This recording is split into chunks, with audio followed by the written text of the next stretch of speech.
Hello everyone, welcome back to my channel. Oh my gosh, I literally just forgot my intro. Blah, blah, blah. Wow, it's gonna be that kind of data film. Okay, let me start this over.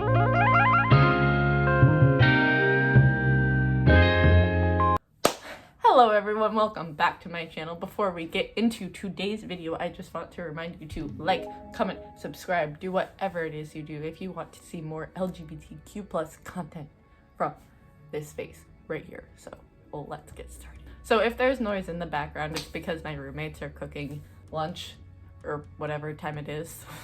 It's like 11:30 in the morning. I just woke up. So today's video, I'm going to be talking about 5 ways to survive the holidays this season. I know a lot of LGBTQ plus people have a really hard time with the holidays. I know I definitely do. Tips on how to feel better about this whole situation, especially because a lot of us have been stuck with family or been around unsupportive people this year. So I figured I would talk about kind of ways to get around that or feel better during this time of year, because sometimes it's not happy for everyone. The first tip is have people that you can either call or text on the day of. I would have chats that I would text in during the holidays just to make me feel better, because sometimes they weren't always the happiest of days. And especially because if your family fights on the holidays or is just unsupportive, or you're closeted and you don't feel comfortable around your family, it's a really good way, and I think it's the easiest way to have the people who do support you and who do love you all in a group, or if you text them individually and just have them throughout the day to be like, hey, I need support.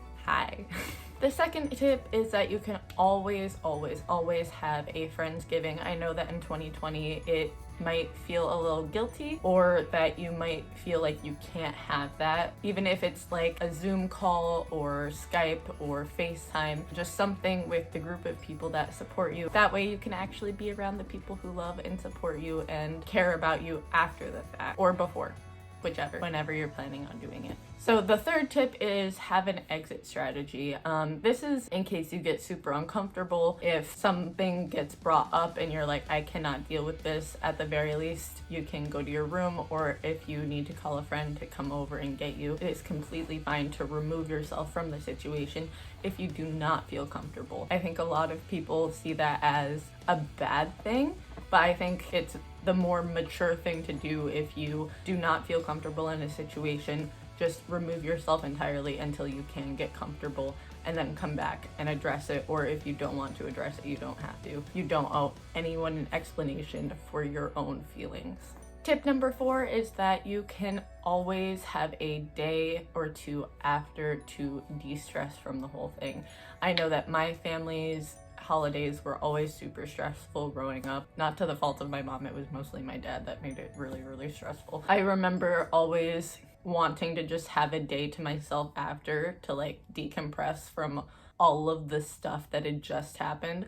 So having a self-care day after is completely valid, and is sometimes very necessary to help yourself feel better if you are stuck in a not great environment or are in a toxic environment. The 5th tip is that this time of year is going to pass. The holidays are super stressful, especially this year. Everything is, oh my gosh, what's my hair doing? I can't. Like I said, I just woke up. It's not doing its thing. Oh well. The holidays are super stressful, especially in 2020. It's been a year for a lot of people. It's been a year where everyone has been stuck inside. Everyone has dealt with the not being able to socialize, not being able to go out. It's starting to be winter and cold, and a lot of people have seasonal depression as well. Especially this year, we've kind of forgotten that this time will pass too, and I think it's really important to remember that this holiday season will pass, this year will pass, things will hopefully change for the better, and things do get better. So that's my little tips for LGBTQ plus people to survive the holiday season this year. I hope it helped out a bit, and I hope you guys have a lovely holiday season. Just remember that this will pass. You have people who love and support you, and we'll hopefully get through this times. Maybe 2021 will be better.